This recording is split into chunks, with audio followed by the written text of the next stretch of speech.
시편 120편부터 134편은 바로 성전에 올라가는 노래들로 구성이 되어져 있습니다. 그 중에 122편에서 다윗은 이렇게 고백을 하였습니다. 조금 전에 우리가 봤던 본문이죠. 같이 읽어보도록 하겠습니다.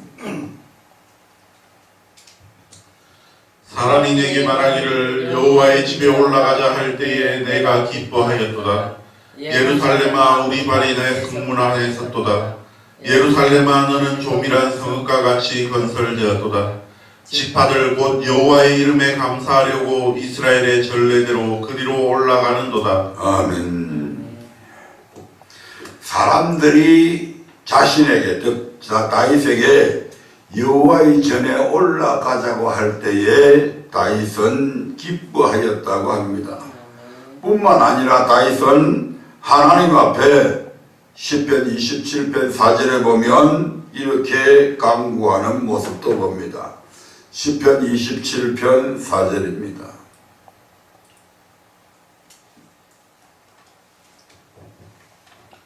내가 여호와께 청하였던 한 가지 일 곧 그것을 구하리니 곧 나로 내 생전에 여호와의 집에 거하여 여호와의 아름다움을 앙망하며 그 전에서 사모하게 하실 것이라. 아멘. 일평생 여호와의 집에 거하여 여호와의 이름을 앙망하며 그 전에서 사모하게 해달라고 다윗은 그렇게 간구합니다. 다윗이 하나님께 간절히 구한 한 가지는 장수나 부귀나 높은 지위나 명예가 아닌 생명이 다하는 그날까지 여호와의 집에 거해서 여호와의 아름다움을 앙망하며 하나님을 사모하게 해달라고 하는 것이었습니다. 이렇듯 다윗은 하나님의 전을 건축하기를 기뻐해서 그 필요한 모든 물품을 힘써 준비했을 뿐만 아니라 일평생 여호와의 집에 거하며 여호와의 아름다움을 앙망하기를 간절히 소망하였습니다. 또한 성전에 오르기를 기뻐하고 절구했습니다. 한마디로 다윗은 일평생 성전 중심의 신앙으로 살았던 것을 우리가 볼 수가 있습니다. 이런 다윗의 신앙에 비해서 우리의 모습은 어떻습니까? 사람들이 여호와의 전 곧 성전에 올라가자 할 때에 다윗과 같이 그러한 기뻐하는 마음으로 올라갑니까? 일평생 여호와의 전에 거할 수 있는 은혜를 달라고 그렇게 간구하며 기도해 본 적은 있습니까? 성경은 만물의 마지막이 가까워질수록 모이기를 피하는 자들의 어떤 습관과 같이 하지 말고 더욱더 모이기를 힘쓰라고 그렇게 우리에게 교훈하고 있습니다. 그런데 마지막이 가까워질수록 사람들은 오히려 세상의 쾌락을 더 사랑하고 살아가는 것을 우리가 보게 됩니다. 성전 중심으로 살아가는 사람이 있는가 하면 세상 중심으로 살아가는 사람들이 있다 이 말입니다. 안 믿는 사람이 세상 중심으로 살아가는 거 그건 당연하다고 봐야죠. 믿는 사람들 중에서 이 말입니다. 이스라엘 역사 또한 이를 잘 보여주고 있습니다. 그래서 다윗의 길과 여로보암의 길이라고 하는 것이 구약 성경에는 근간을 이루고 있습니다. 이스라엘 왕조의 역사는 크게 다윗의 길을 따라간 왕들과 여로보암의 길을 따라간 왕들에 대한 이야기로 구분됩니다. 다윗이 간 그 길은 선한 길이었고 여로보암이 간 길은 악을 행하는 대표적인 길이었습니다. 이 두 길에 있어서 가장 분명한 차이는 성전 중심의 신앙이었습니다. 먼저 다윗은 그의 고백에서도 잘 나타나 있듯이 일평생 성전에 거하며 여호와의 아름다움을 앙망하기를 간구하는 성전 중심의 신앙을 소유하고 살아갔습니다. 그래서 사람들이 성전에 오르자고 할 때에 그는 늘 기뻐했고 그를 따르는 이스라엘 지파들 역시 그 전례대로 전통대로 여호와의 이름에 감사하기 위해서 여호와의 전에 올랐다고 합니다. 다시 한 번 더 시편 122편 1절부터 4절의 말씀을 큰 목소리로 한번 읽어봅니다.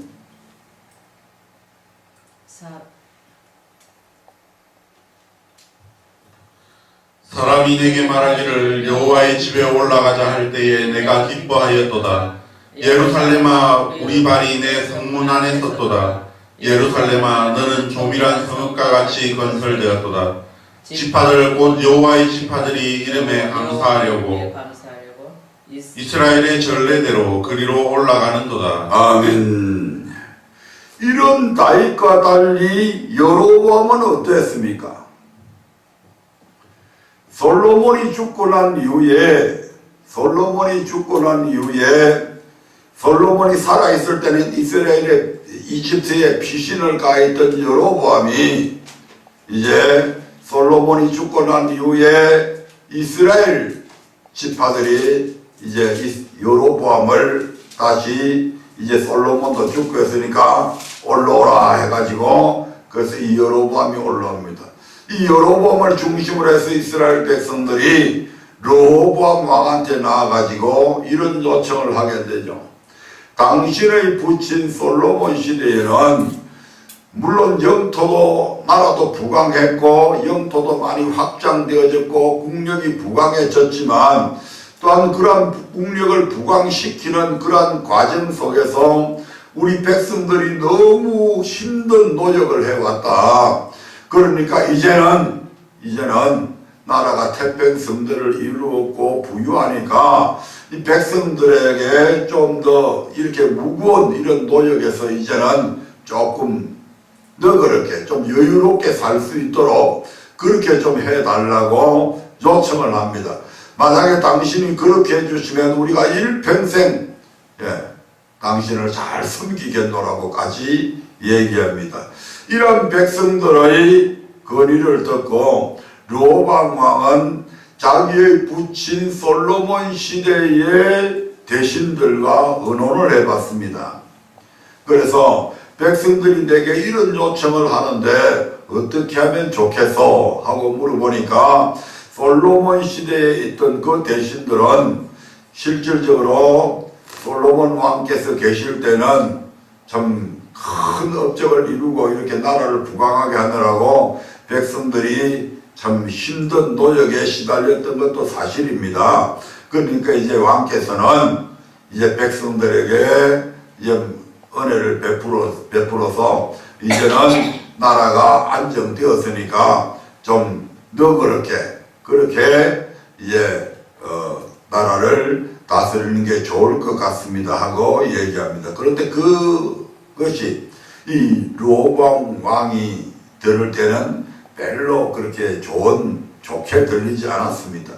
그래서 다시 이 르호보암 왕이 자기 또래의 이제 대신들을 모아서 그들에게 의견을 물어봅니다. 그러니까 이거 천부당 만부당한 말씀입니다. 그렇게 하면 왕의 건의가 떨어져서 안 됩니다.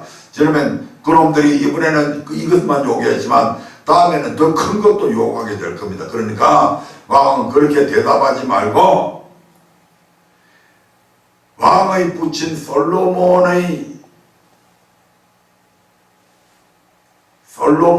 허리보다 내 새끼 손가락이 더 굵다.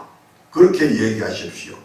다시 말하면 이제는 내 아버지 솔로몬 때보다도 훨씬 더 강하게 너희들을 다스릴 것이라고 그렇게 말씀하십시오. 이렇게 이야기하니까 그걸 가만히 듣고 보니까 그렇게 해야 왕의 권위가 높아지는 것 같고 왕이 모든 백성들 위해 위험 있게 군림하는 것 같은 그런 생각이 들었습니다. 그래서 결국 백성들에게 그렇게 얘기하게 되죠. 이 얘기를 들은 이스라엘 10지파가 여로보암을 중심으로 해서 이 르호보암 왕에게서 돌아서 버립니다. 그리고 우리가 다윗과 무슨 상관이냐? 이스라엘 지파들아, 우리는 다시 우리의 위치로 돌아가자 해가지고 그 전에 북이스라엘과 남유다가 분열되어버리는 그런 분열왕국이 시작되게 되는 것이죠. 이렇게 해서 이제 남북이 분열이 되어버린다. 남유다는 유다와 베냐민 지파, 그리고 북이스라엘은 10지파로 해서 북쪽으로 돌아가 버리죠. 이렇게 이제 남북이 분단된 상태에서 여로보암이 북이스라엘의 왕으로 등극하게 됩니다. 북이스라엘의 왕이 된 이 여로보암은 이스라엘 백성들은 나라가 이렇게 갈려졌지만 그들은 여전히 여호와의 율법, 모세의 율법을 중심으로 해서 살아가는 민족들입니다. 그래서 그들은 절기날이 되면 반드시 어디에 가서 예배를 드려야 되냐 하면 예루살렘 성전에 가서 예배를 드려야 됩니다.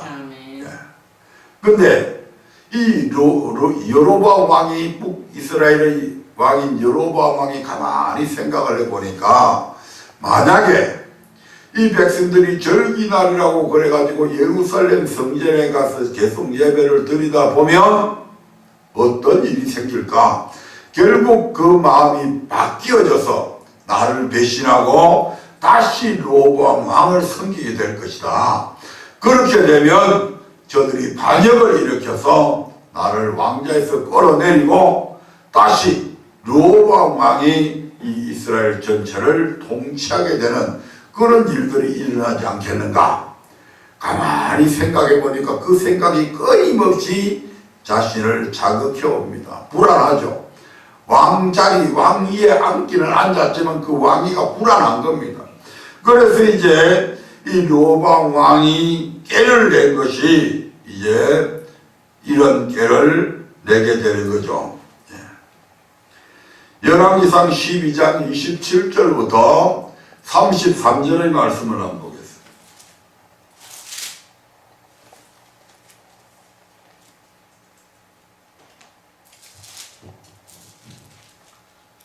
만일 이 백성이 예루살렘에 있는 여호와의 전에 제사를 드리고자 하여 올라가면 이 백성의 마음이 유다왕 된 그 주 르호보암에게로 돌아가서 나를 죽이고 유다왕 르호보암에게로 돌아가리로다 하고 이에 계획하고 두 금송아지를 만들고 우리에게 말하기를 너희가 다시는 예루살렘에 올라갈 것이 없도다. 이스라엘아, 이는 너희를 애굽 땅에서 인도하여 올린 너희 신이라 하고 하나는 베델에 두고 하나는 단에 둔지라. 이 일이 죄가 되었으니 이는 백성들이 단까지 가서 그 하나에게 숭배함이더라. 저가 또 산당들을 짓고 레위 자손 아닌 보통 백성으로 제사장을 삼고 8월 곧 그달 15일로 절기를 정하여 유다의 절기와 비슷하게 하고 단에 올라가되 베델에서 그와 같이 행하여 그 만든 송아지에게 제사를 드렸으며 그 지은 산당의 제사장은 베델에서 세웠더라. 저가 자기 마음대로 정한 달 곧 8월 15일로 이스라엘 자손을 위하여 절기로 정하고 베델에 쌓은 단에 올라가서 분향하였더라. 아멘. 여로보암은 방금 우리가 읽은 말씀처럼 민심이 유다왕 르호보암에게로 돌아가는 것을 막기 위해서 베델이라고 하는 곳과 단이라고 하는 곳에 금송아지를 만들어 세웠습니다. 우리가 출애굽기 32장에서 이스라엘 백성들이 아론을 통해 금송아지를 만들어서 이것이 바로 우리를 애굽에서 인도해낸 신이다라고 얘기했던 딱 그대로를 담죠.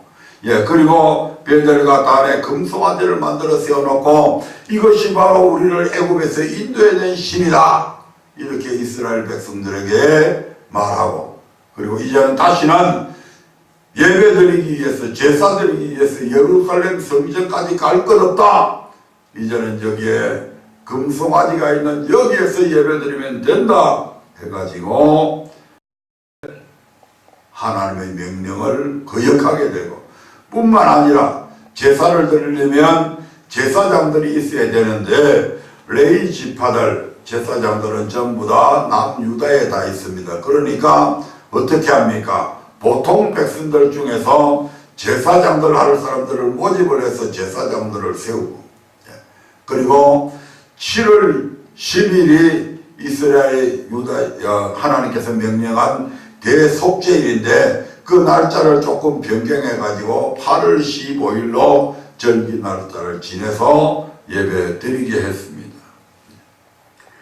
하나님의 명령은 세상 아무 곳에서나 제사 드리지 말고 반드시 하나님께서 그 이름을 두시려고 택하신 곳인 성전으로 찾아 나아가 하나님께 제사 드리는 것이었습니다. 그럼에도 여로보암은 자기의 유익을 위해서 이제 산당을 지어서 백성들로 그 산당에서 제사 드리게 하였고 단이나 베델에 있는 금송아지를 섬기게 했던 것입니다. 자기 자신이 하나님의 명하신 법을 어겨서 악을 행하면 물론이요 백성들로도 하나님 앞에 악을 행하게 만들었던 것입니다. 이 일로 인해서 여로보암의 결말은 어떻게 됩니까? 왕상 13장 34절의 말씀을 보겠습니다.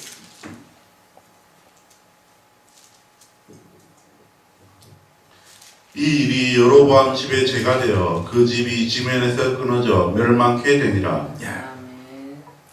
하나님은 여호와의 단에 다른 곳에 단을 쌓아 백성으로 여호와를 섬기는 데서 떠나게 한 여로보암의 가문을 지면에서 끊어버렸었습니다. 아예 흔적도 없이 가문 자체가 다 파멸하게 됩니다. 이 같은 여로보암의 악행은 그에게서 끝나지 않고 이스라엘의 마지막 왕인 호세아 시대까지 이 더러운 습관들이 그대로 이어져 가게 됩니다. 결국 그 악으로 인해서 BC 722년경에 북이스라엘은 아수르에 의해서 멸망을 당하게 됩니다. 이처럼 다윗의 선한 길과 여로보암의 악한 길을 비교할 때 가장 큰 차이는 바로 그 신앙이 성전 중심인가 아닌가에 있습니다. 그러므로 우리는 다윗의 선한 길을 따라서 언제든지 성전 중심으로 살아가야 합니다. 다윗은 성전에 오르기를 기쁘고 즐거워하여 성전 중심으로 살았습니다. 오늘날 우리 또한 이러한 다윗의 길을 따라 하나님의 전에 오르기를 기뻐하며 성전 중심으로 살아가야 합니다. 그러면 다윗은 왜 성전에 오르기를 기뻐하였고 성전 중심으로 살았을까요? 첫째, 성전에는 하나님의 도우심이 있기 때문입니다. 시편 122편에서 다윗은 여호와의 집에 올라가자 할 때에 그가 기뻐했다고 그렇게 고백합니다.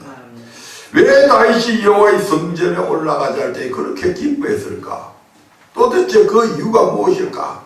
에이, 성전에 올라가봐야 거기 올라가면 졸리기만 졸리고 뭐 말씀한다고 하고 앉아있으면 난 자 졸려가지고 도저히 싫어. 그러면 기뻐 안 하겠죠? 귀찮아지겠죠? 그까지 예루살렘 성전까지 올라가면 그것도 계단을 몇 계단을 올라가고 힘겹게. 그런데 다윗은 기뻐했습니다. 왜 기뻐했을까?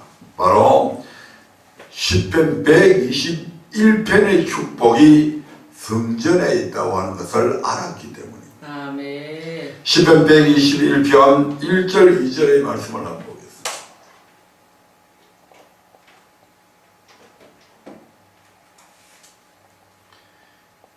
시편 121편 1절 2절. 내가 산을 향하여 눈을 들리라. 나의 도움이 어디서 올고 나의 도움이 천지를 지으신 여호와에게서로다. 아멘. 여기에서 산은 예루살렘 성전이 있는 시온산, 즉 성전을 의미합니다. 아멘. 따라서 산을 향하여 눈을 들겠다는 말은 성전을 향하여 눈을 들겠다, 성전에 오르기를 기뻐하겠다는 말입니다. 그 이유가 무엇이라고 합니까? 나의 도움이 천지를 지으신 여호와에게서부터 온다. 다윗에게 도움, 전쟁에서 이기게 해주고 다윗의 나라를 부강하게 해주고 다윗으로 하여금 일평생 살아갈 때 존귀하게 만들어주는 그 모든 도우심이 어디로부터 온다? 여호와에게서 온다. 그 여호와는 어디에 계시는가? 바로 성전은 우리의 도움이 되시는 여호와 하나님께서 영원히 거하실 처소다. 아멘. 이것을 다윗은 알고 있었다 이 말입니다. 여호와는 영원히 거하실 그 여호와는 오직 그 성전에 계십니다. 즉 우리의 도움이 되시는 여호와 하나님께서 성전에 계심으로 성전을 향하여 눈을 들겠다는 것입니다. 121편 3절부터 8절에 보면 이 여호와로부터 도움이 주시는 그 도우심이 어떤 도움인지 구체적으로 이제 말씀을 하고 있습니다. 같이 읽어봅니다.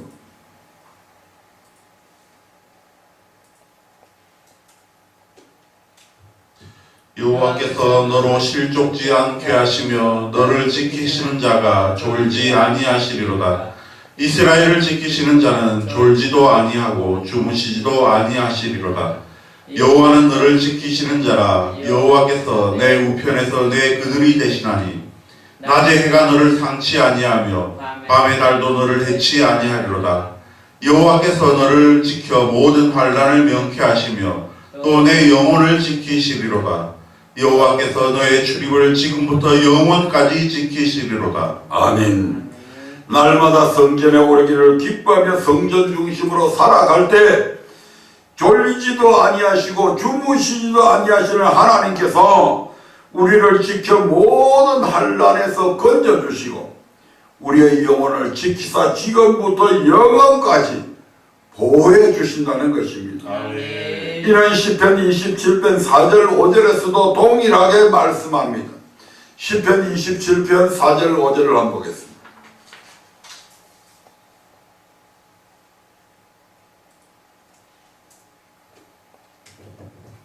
내가 여호와께 청하였던 한 가지 일 곧 그것을 구하리니 곧 나로 내 생전에 여호와의 집에 거하여 여호와의 아름다움을 앙망하며 그 전에서 사모하게 하실 것이라. 여호와께서 환난 날에 나를 그 초막 속에 비밀히 지키시고 그 장막 은밀한 곳에 나를 숨기시며 바위 위에 높이 두시리로다. 아멘. 여기서도 보면 하나님께서 환난 날에 우리를 그 초막 속에 비밀히 지키시고 그 장막 은밀한 곳에 숨기신다고 합니다. 어떤 때에? 환난 때에. 성전을 가까이 하고 성전 중심으로 살아가면 하나님께서 환난 날에 그 장막에서 우리를 비밀히 지켜주신다는 것입니다. 다윗은 이를 알고 있었기에 일평생 여호와의 집에 거하며 그 아름다움을 앙망하게 해달라고 간구하였고 사람들이 성전에 올라가자고 할 때에는 늘 기뻐했던 것입니다. 두 번째로 세상에서는 엄부의 권세를 이길 수 없기 때문에 성전에 올라가야 된다. 아멘. 우리가 성전에 오르기를 기뻐하며 성전 중심으로 살아야 하는 또 다른 이유는 이스라엘 백성들의 출애굽 과정에 잘 나타나 있습니다. 하나님은 고통 중에 부르짖는 이스라엘 백성의 신음을 들으시고 아브라함과 이삭과 야곱에게 맹세하신 언약을 기억하세요. 그들을 애굽에서 구원해내시기로 작정하시죠. 그래서 모세를 세워서 애굽의 바로에게 보내시며 내 백성을 보내라 그들이 광야에서 나를 섬길 것이니라 는 그러한 하나님의 말씀을 전하게 하셨습니다. 그러나 바로는 마음을 강팍하게 해서 그 말을 듣지 않았고 이에 하나님께서는 애굽에 10가지 재앙을 내리게 되시는데 우리 하나님께서 재앙을 일으켜서 애굽을 치기 시작하셨는데 그 과정 중에 바로가 모세를 불러서 다음과 같은 제안을 하게 되죠. 출애굽기 8장 25절의 말씀을 보겠습니다. 출애굽기 8장 25절에 보면 바로 이 땅에서 하나님께 희생을 드리라고 합니다. 같이 읽습니다. 바로가 모세와 아론을 불러 이르되 너희는 가서 이 땅에서 너희 하나님께 희생을 드리라. 바로는 모세와 아론에게 하나님께 희생을 드리는 거 좋다. 그래 드려라. 하지만 이 땅 곧 애굽에서 여호와께 희생을 드리라고 합니다. 그러나 모세는 어떻게 대답합니까? 26절 보겠습니다. 모세가 가로되 그리함은 불가하니이다. 우리가 우리 하나님 여호와께 희생을 드리는 것은 애굽 사람의 미워하는 바이온즉 우리가 만일 애굽 사람의 목전에서 희생을 드리면 그들이 그것을 미워하여 우리를 돌로 치지 아니하리까. 애굽 땅에서는 결코 하나님께 희생을 드릴 수 없다고 합니다. 여기서 애굽은 마귀가 권세 잡은 세상을 뜻합니다. 따라서 모세의 말은 결코 세상에서 하나님께 희생을 드릴 수는 없습니다. 그 이유가 뭐라고 합니까? 26절에 보면 모세가 가로되 그리하면 불가합니다.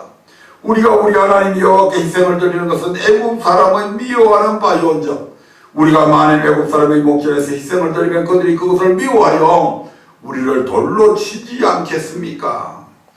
애굽이 세상을 상징한다면 바로와 애굽 사람들은 그 세상 권세 잡은 악의 영 곧 마귀의 세력을 상징합니다. 따라서 이 말씀은 우리가 우리 하나님 여호와께 희생을 드리는 것은 마귀가 미워하는 것이죠. 이 마귀가 미워하는 일을 하면 우리가 세상에서 하나님께 희생을 드리면 마귀의 공격을 받게 된다는 것입니다.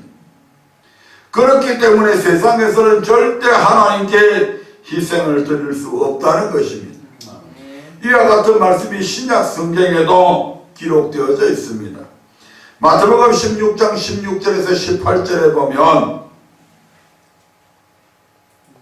예수님께서 가이사라 빌립보 지방을 지나면서 제자들에게 질문하는 내용이 나오죠. 그 질문의 내용 중에 보면 바로 우리 주님께서 구약시대의 세상에서 예배드릴 수 없는 것과 마찬가지로 신약시대에도 세상에서 예배드릴 수 없음을 우리에게 가르쳐주고 있습니다. 시몬 베드로가 대답하여 가로되 주는 그리스도시요 살아계신 하나님의 아들이시니이다. 예수께서 대답하여 가라사대 바요나 시몬아 내가 복이 있도다. 이를 내게 알게 하니는 혈육이 아니요 하늘에 계신 내 아버지시니라. 또 내가 내게 이르노니 너는 베드로라. 내가 이 반석 위에 내 교회를 세우리니 음부의 권세가 이기지 못하리라. 아멘. 주는 그리스도시요 살아계신 하나님의 아들이시니다라는 베드로의 고백에 주님은 바요나 시몬아 네가 복이 있다. 이를 내게 알게 하니는 혈육이 아니 어떤 사람이 가르쳐준 것이 아니고 바로 하늘에 계신 우리 하나님 아버지께서 가르쳐 주셨다라고 말씀하십니다. 다시 말씀드리면 그 이 고백이 하나님의 은혜로 된 것이다 이 말입니다. 그리고 무슨 말씀을 합니까? 내가 이 반석 위에 내가 네가 고백한 이 고백 위에 이 말입니다. 이 반석 위에 내 교회를 세우리니 음부의 권세가 이기지 못하리라고 말씀하셨습니다. 음부의 권세는 사망의 세력을 잡은 마귀의 권세를 의미합니다. 즉 교회는 마귀의 권세가 이기지 못하는 유일한 장소입니다. 이 지상에서 마귀가 이미 하나님께서 마귀를 이 어둠의 땅, 흑암의 땅에 가두어 두셨잖아요.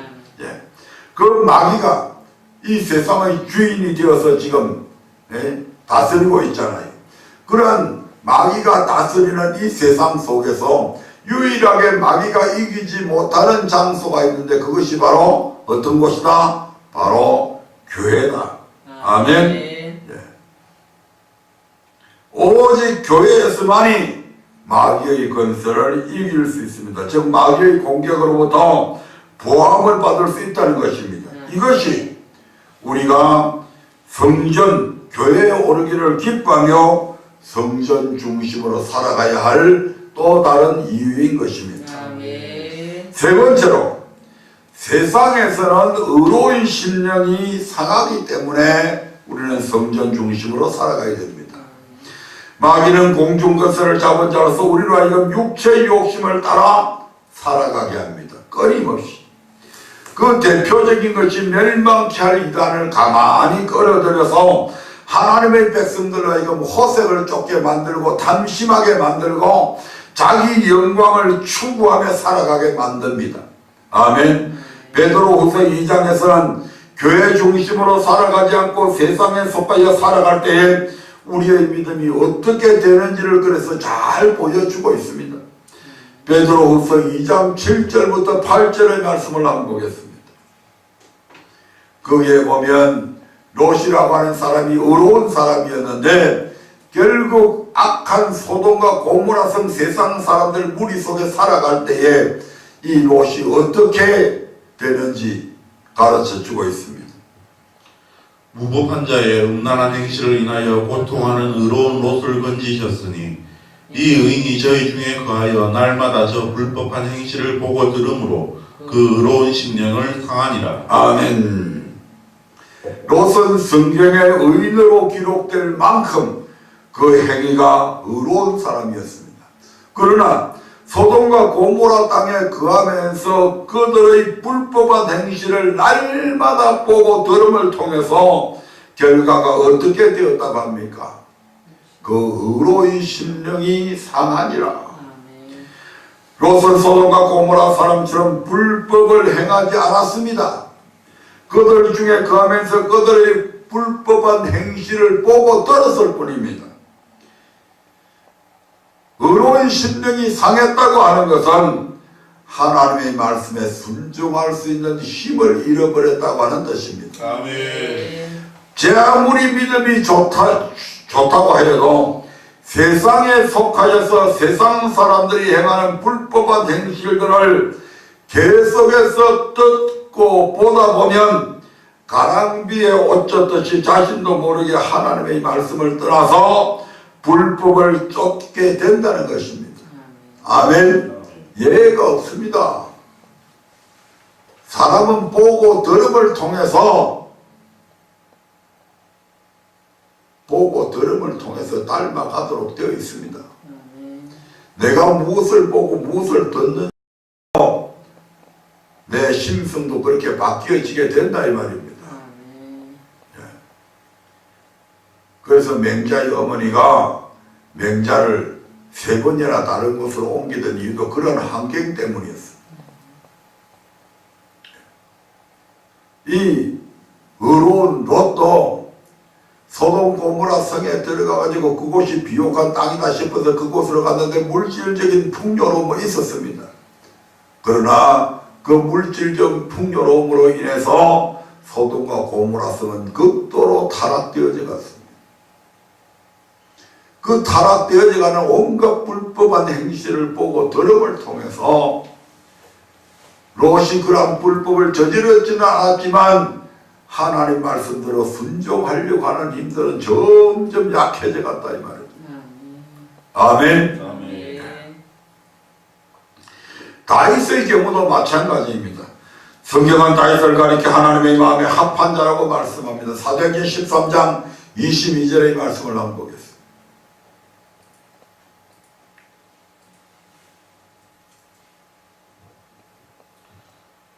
패하시고 다윗을 왕으로 세우시고 증거하여 가라사대 내가 이새의 아들 다윗을 만나니 내 마음에 합한 사람이라 내 뜻을 다 이루게 하리라 하시더니 아멘. 그는 소년 시절에 블레셋과의 전쟁에서 이스라엘의 모든 장수가 떨고 그들의 군사들이 토굴 속에 숨어 있을 때에 만군의 여호와 하나님의 이름으로 담대히 나아가서 골리앗을 물리쳤을 정도로 하나님의 말씀에 철저하게 순종하고 하나님의 이름을 위해서 살았던 그런 사람이었습니다. 그러나 이런 다윗도 성전 중심으로 살지 않고 세상을 바라보았을 때는 의로운 심령을 지키지 못하고 돌이킬 수 없는 큰 죄를 범하게 되었습니다. 사무엘하 11장 1절 2절의 말씀을 봅니다. 사무엘하 11장 1절 2절입니다.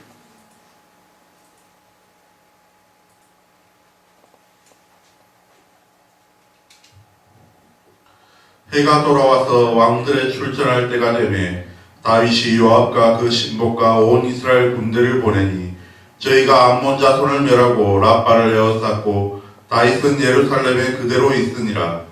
저녁 때에 다윗이 그 침상에서 일어나 왕궁 지붕 위에서 거닐다가 그곳에서 보니 한 여인이 목욕을 하는데 심히 아름다워 보이는지라. 이스라엘 군대가 전장에서 적군과 전투 중이던 어느 날 저녁에 다윗은 침상에서 일어나 왕궁 지붕 위를 거닐다가 목욕하는 한 여인을 보게 됩니다. 그 여인이 이 밧세바가 꼭 아름다웠다는 것이 아니라 다윗의 눈에 아름답게 비쳤다고 그렇게 얘기하고 있습니다. 이 여인의 아름다움에 마음을 빼앗긴 다윗은 그녀를 불려들어서 취하고 또 그 여인이 잉태하게 되자 그 일을 숨기기 위해서 자신의 충신이었던 우리아를, 그녀의 남편인 우리아를 전쟁의 제1선의 최전방에 서게 해서 죽게 만들어버립니다.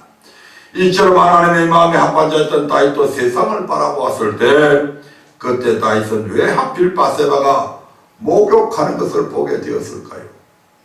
물론 우연처럼 보일 수 있습니다.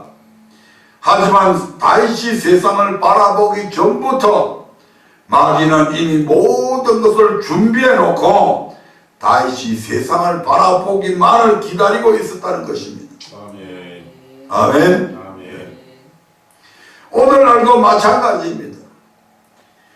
마귀는 다윗에게 그랬듯이 우리를 넘어뜨릴 유혹거리를 준비해 놓은 채 우리가 세상을 바라보기만을 기다리고 있다가 세상을 바라보는 즉시 우리를 하여금 죄를 짓게 만듭니다. 아멘. 그러므로 아무리 의로운 자라 할지라도 거룩한 자들과 함께 성전 중심으로 생활하지 않고 세상에 속하여 있으면 마귀의 공격을 받을 수밖에 없습니다. 아멘. 세상 사람들의 불법한 행실을 보고 들음으로 인해서 의로운 심령이 상해서 결국 자신도 모르는 사이에 세상 사람들과 같이 불법을 행하게 된다는 것입니다. 그러므로 의로운 심령이 상하지 않기 위해서 하나님의 말씀에 온전히 순종하기 위해서 우리는 세상과 더불어 짝하지 말고 반드시 성전 중심으로 살아야 합니다. 아멘. 다윗은 자신의 실수를 통해 이를 철저히 깨달았기에 사람들이 성전에 오르자고 할 때에 그렇게 기뻐했고 생전에 여호와의 집에 거하여 여호와의 아름다움을 앙망하면서 이제부터는 그 전에서 사모하게 해달라고 그렇게 기도했던 것입니다. 지금 우리는 이런 다윗처럼 성전 중심의 신앙으로 살아가고 있습니까? 아니면 여로보암의 악을 쫓아서 자신의 유익을 위해 세상 중심으로 살아가고 있습니까? 우리는 반드시 여로보암의 악을 떠나서 성전을 사모한 다윗처럼 성전 중심의 신앙으로 살아가야 할 것입니다. 그리할 때 다윗과 같이 멱도록 부하고 존귀한 삶을 누리게 될 것입니다. 결론적으로 다윗의 신앙 이야기를 종합해서 말씀드리고 마치겠습니다.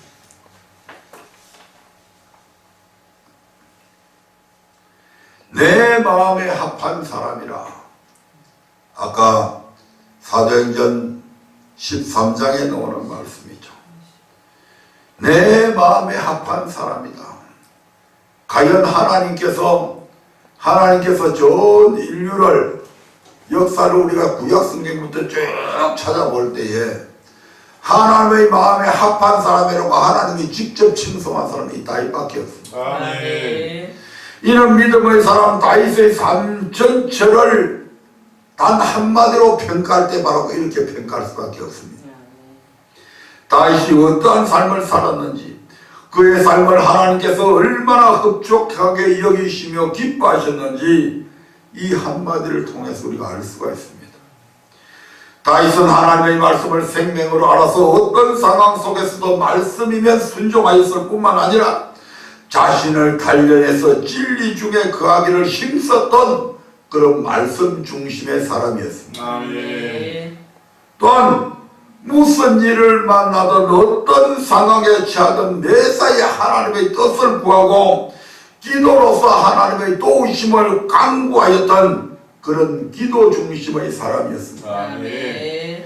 그리고 하나님께서 거하실 성전을 건축하고 싶은 간절함에 모든 것을 힘써 준비했으며 사는 날 동안 그 어떤 일보다도 성전에 오르기를 기뻐하였던 성전 중심의 사람이었습니다. 아멘. 그래서 다윗은 그 일평생을 통해서 그 엄청난 환난 속에서도 그 환난을 이길 수가 있었다 이 말입니다. 아멘.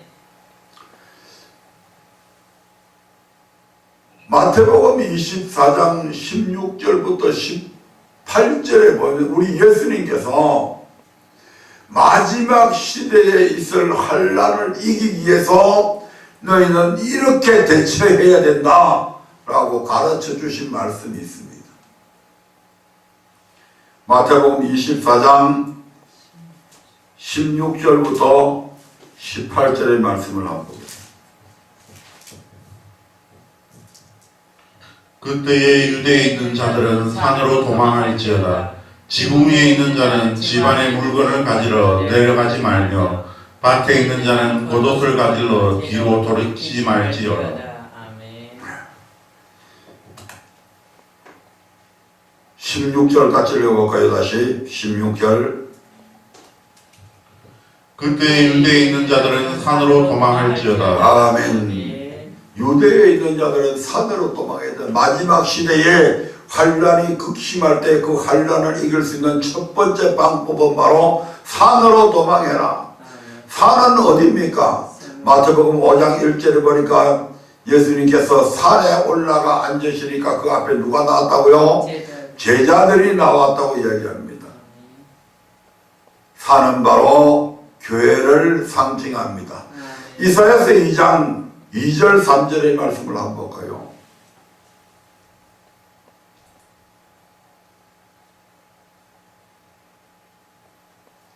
이사야서 2장 2절 3절에 보면 바로 이 산에서 여호와의 말씀이 선포된다고 합니다. 여호와의 말씀은 어디서 선포됩니까? 성전에서 선포되어지는 거잖아요. 그래서 산은 바로 뭐다? 성전이다. 예, 같이 읽어봅니다. 만일에 여호와의 전에 산이 모든 산 꼭대기에 굳게 설 것이요 모든 작은 산 위에 뛰어나리니 만방이 그리로 모여들 것이라. 많은 백성이 가며 이르기를 오라 우리가 여호와의 산에 오르며 야곱의 하나님의 전에 이르자. 그가 그 도로 우리에게 가르치실 것이라. 우리가 그 길로 행하리라 하리니 이는 율법이 시온에서부터 나올 것이요 여호와의 말씀이 예루살렘에서부터 나올 것임이니라. 아멘. 여호와의 산은 바로 하나님의 전이 있는 곳이죠. 아멘. 예, 여호와의 산은 그래서 바로 하나님의 전이다. 예, 그래서 마지막 시대에 우리가 환난을 이길 수 있는 첫 번째 방법은 바로 무엇 중심으로 살아야 된다? 성전 중심으로 살아야 된다.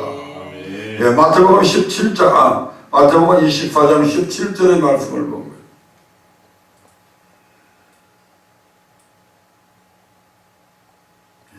거기에는 지붕 위에 있는 자는 집안에 있는 물건을 가지러 내려가지 말라. 예, 그렇게 말씀하고 있죠. 같이 읽어봅니다. 지붕 위에 있는 자는 집안에 있는 물건을 가지러 내려가지 말며. 지붕은 어떤 곳입니까? 지붕은 사도행전 10장 9절에 보면 베드로가 기도하려고 어디로 올라갔다고 얘기해요? 지붕에 올라갔다. 지붕은 바로 많은 장소다. 기도하는 장소다. 그래서 지붕 위에 있는 자는 집안에 있는 물건을 가지러 내려가지 말라. 기도하러 올라간 사람이 기도의 처소에서 내려오지 말고 그곳에서 기도해라 이 말입니다. 아멘. 그래서 기도 중심으로 살아야 너희가 이 마지막 시대에 있는 이 환난을 이길 수가 있다. 아멘.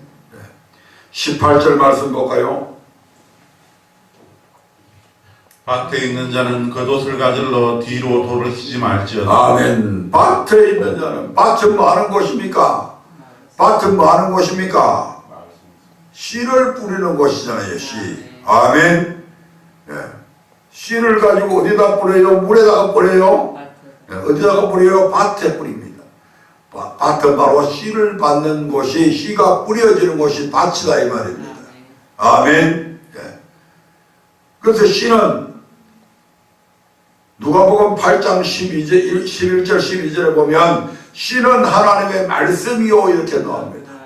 하나님께서는 마태복음 13장 18절부터 23절에 보면 네 가지 밭이 있다고 그러죠. 말씀을 받는 네 가지 밭이 있다. 아멘. 그래서 씨는 하나님의 말씀이고 하나님의 말씀을 받는 네 가지 마음의 밭이 있다고 우리에게 말씀을 하고 있지 않습니까? 마태복음 13장 18절부터 23절까지 읽습니다. 거기에 네 가지 밭이 있는데 그 네 가지 밭에 무엇을 뿌린다? 말씀을 뿌린다. 아멘. 그런즉 씨 뿌리는 비유를 들으라. 아무나 천국 말씀을 듣고 깨닫지 못할 때는 악한 자가 와서 그 마음에 뿌리는 것을 빼앗나니 이는 곧 길가에 뿌리운 자요 돌밭에 뿌리었다는 것은 말씀을 듣고 즉시 기쁨으로 받되 그 속에 뿌리가 없어 잠시 견디다가 말씀을 인하여 환난이나 핍박이 일어나는 때에는 곧 넘어지는 자요 가시떨기에 뿌리었다는 것은 말씀을 들으나 세상의 염려와 재리의 유혹에 말씀이 막혀 결실치 못하는 자요 좋은 땅에 뿌리었다는 것은 말씀을 듣고 깨닫는 자니 결실하여 혹 100배 혹 60배 혹 30배가 되느니라 하시더라. 아멘. 다시 말씀드리면 밭에 있는 자는 겉옷을 가질러 뒤로 돌이키지 말라고 하신 말씀은 바로 하나님의 말씀을 받는 거기에서 벗어나지 마라 이 말입니다. 말씀 중심의 신앙생활을 해라 이 말입니다. 이렇게 해야 너희가 마지막 시대 이 환난을 이길 수 있다. 근데 우리는 다윗의 신앙에서 이미 예수님께서 700년 뒤에 약 700년 뒤에 800년 뒤에 있을 이 예수님께서 하신 말씀을 이미 다윗은 800년 전에 그러한 삶을 그대로 살아가고 있었다는 것을 보게 됩니다. 아멘. 놀라운 일이죠. 아멘. 그래서 다윗은 그에게 그의 삶에 주어진 어떤 왕도 다윗처럼 그런 많은 환난을 안 겪었잖아요. 그런 모든 환난을 다윗이 이길 수 있었던 유일한 일은 바로 예수님께서 말씀하셨던 이 삶을 이미 다윗은 예수님께서 오시기 800년 전부터 그런 삶을 살았다 이 말입니다. 아멘. 아멘. 하나님은 이런 다윗에게 넉도록 구하고 존귀한 삶을 허락하셨습니다. 믿음의 백성이라면 누구나 다윗이 누렸던 것과 동일한 복을 받기 원할 것입니다. 그러나 모두가 다윗과 같은 믿음으로 신앙생활을 해나가지는 않습니다. 다윗처럼 말씀 중심, 기도 중심, 성전 중심으로 행하지 않으면서 다윗에게 허락된 복만 간절히 구하는 이들도 우리 주변에는 있다 이 말입니다. 아멘. 우리는 기억해야 합니다. 다윗처럼 넉도록 구하고 존귀한 삶을 살다가 하나님 품에 안기는 복을 받아 누리기를 원한다면 반드시 다윗의 신앙을 본받아 그 길을 가야 될 것입니다. 아멘. 그것이 우리가 사는 길이고 그것이 우리가 마지막 시대에 그 어떤 한나라도 이겨서 우리의 믿음을 굳게 지켜나가며 저 영원한 천국까지 갈 수 있는 유일한 길이다 이 말입니다. 아멘. 꼭 기억하셨어. 아멘. 말씀 중심, 기도 중심, 성전 중심의 삶의 귀중함을 알고 그대로 살아가는 우리 언약 식구들이 되기를 주의 이름으로 축원드립니다. 아멘. 네, 다 같이 기도하겠습니다.